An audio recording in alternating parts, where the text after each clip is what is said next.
What's going on, guys, and welcome back to another video.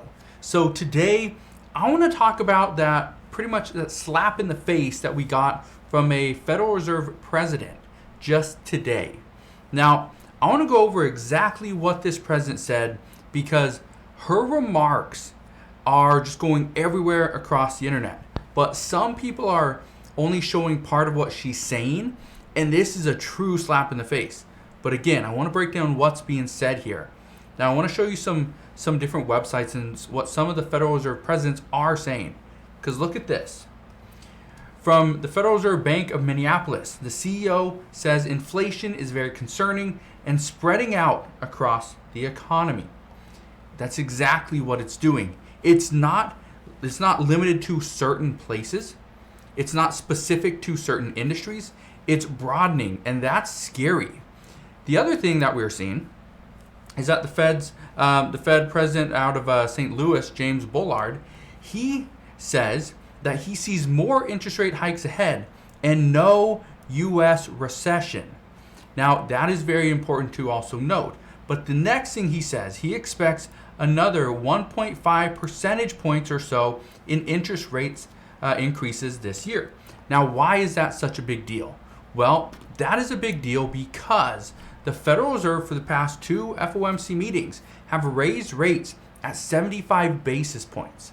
That's important to note. And I say this because there are three more meetings. Look at this. There are three meetings right here. We got the next one on September 20th and the 21st. We got the next one after that, November 1st through the 2nd. Then we got the last one of the year on December 13th through the 14th. And these two right here also will be the summary of economic projections. Now, there's three meetings, and he believes that we are going to see that we raise our interest rates by another 1.5 percentage points, just like he's saying right here. Okay? Now, here's the reason why this is a big deal. That means we'll get about 50 basis points per meeting. He also, okay, right here, we are not in a recession right now. To some extent, a recession is in the eyes of the beholder. Okay, now let's discuss that for a second. He says we're not in a recession right now. And this is where it's so difficult to determine whether we are in a recession or not. Even though we have experienced two negative consecutive quarters of negative GDP, which means we are technically in a recession. The only problem is the jobs market is booming. Okay, we're seeing some businesses are actually hiring right now, which is interesting. In a recession, that's usually not the case. And so that's very odd. We're also seeing some businesses are actually giving higher wages to try to lure people in. So that's another thing that is, well, somewhat interesting. Now, what I want to say right now is what one Fed president said earlier on today. This is the Federal Reserve president out of San Francisco. Okay, so obviously a very wealthy area. She had this to say. I want to show you this. She says, I don't feel the pain of inflation anymore. But I want to show you the exact text of this. Okay, because I've been getting a lot of comments saying, hey, did you see what the Federal Reserve president said today? Well, I did, but I want to touch on this because some are saying we're going to see interest rates somewhat slow down to about 50 basis points. If we see interest rates slow down to 50 basis points, what could happen if the Federal Reserve does this just perfectly? We could experience a soft landing, which would mean we would not be pushed into a recession. We would see inflation come down, everything would be good, and the American people would be smiling. Well, we'll see. We still got a little ways to go because inflation is still, well, at 9.1%.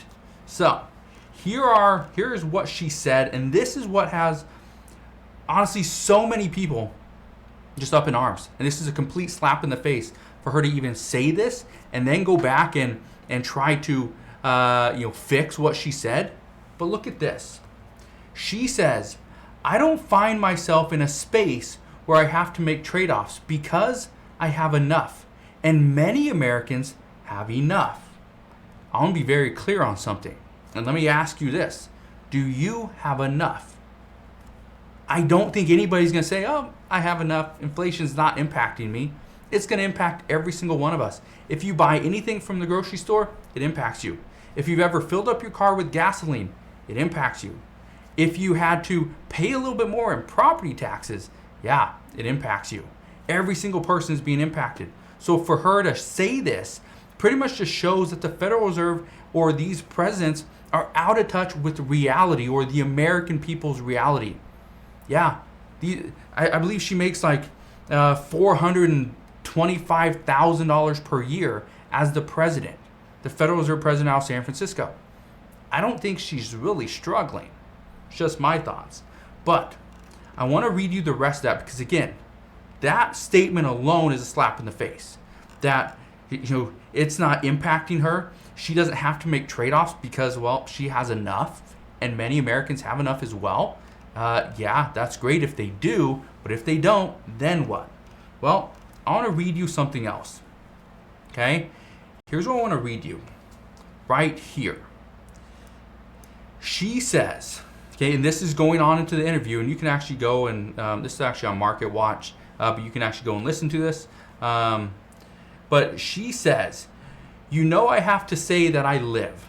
I don't feel the pain of inflation anymore. I see prices rising, but I have enough that I can make substitutions, that I can do things. So I'm not immune to gas prices rising, food prices rising. I sometimes balk at the price of things, but I don't find myself in a space where I have to make trade-offs because I have enough, and many Americans have enough. Again, it's somewhat of a slap in the face right there. But then she goes on and she says this, okay? I want to read you some of these things. She goes on and she says, I recognize what it feels like when you don't have that situation. Does she really recognize that? Has she ever been poor? Probably. I don't know her whole history, and we're not going to get into that in today's video, but she probably knows what it's like a little bit. But again, I don't know how long she's been the Fed president. I didn't look into that. Probably should have, but I didn't. Now, how long she's been getting $400,000 per year? Well, don't know. But she says, I recognize what it feels like when you don't have that situation, when you live so close to the edge of your income that rising prices actually force real trade-offs. And I've talked about this before, and it's not just the rising prices of food and gasoline. It's utility bills. It is honestly utility bills. We have seen utility bills increase by at least 30 to 50% in many places. I talked about this, I think last week, where people that I know are paying an excessive amount additionally on top of what they were paying before for their utility payments. It's crazy. But then she also went on and she said this, okay? Let's see, where's it at? Here it is. She says this. So in my daily life, I see the rising prices, but I'm fine because I have sufficient income to make those trade-offs. For other people, that's not the case. And those are the people that lower inflation is so important for. Now, this president, Mary Daly, okay, she has been one of those that have really tried to bring down inflation by raising the rates a little bit quicker. Now, one thing I can tell you though, she's going to get a lot of backlash for this, okay? She is. But at the same time, she has been doing an okay job. Now, she did go on and say this, though. I want to show you this as well. Now, again, I'm not going to read you the entire thing or go through every single statement she made, but she says this right here. It's not about trying to scrape by to get the things you need. It's about being able to save and have disposable left over to do the things you want. Now, let's go over that really quick, okay? Because, and I want to talk about this because it's not about trying to scrape by to get the things you need. It's about being able to save and have disposable left over to do the things you want. In my opinion, it should not be about your wants. It should be about your needs first. So, I don't know. Is she somewhat out of touch with reality there? Yeah, by that statement and that statement alone, yeah. When she talks about how she has enough and many Americans have enough as well, well, some don't. And that's the problem. And I think this is where a lot of people are getting so frustrated is, why is the Federal Reserve not doing more? Well, the Federal Reserve is not doing more because there's so many different people that have an input into this, right? And that's the problem. And again, the Federal Reserve has many different presidents, many different members. Not every single one is a voting member each year. It kind of rotates, and that's part of the problem. Is that some have a different thought process, and some are being impacted more than others. Some in, let's say, San Francisco, maybe seeing a different part of inflation compared to those in St. Louis. So again, it's a huge problem. But this is why it's so difficult for the American people to look at the Federal Reserve and be like, all right, they got my back, they're going to fix things. Because in some cases, they just don't. In some cases, they actually make it worse before it gets better. And that is one of the cases right now is some expect the economy has to get worse before it gets better, because by having a worsening economy, things are not popping off like they have been. What's going to happen? People will work less, they'll make less money, they'll stop spending as much money, and inflation will slowly come down. So that's what we're expecting at this time is, well, it's going to be a long process. So we just got to buckle up, be patient, and hopefully we can make it through this. So that's what we know at this time. As always, as I know more, I promise I'll come back on and share all latest news and updates. Again, just want to thank you guys for watching. Have a wonderful rest of your day. Consider subscribing, and I'll see you guys on the next one.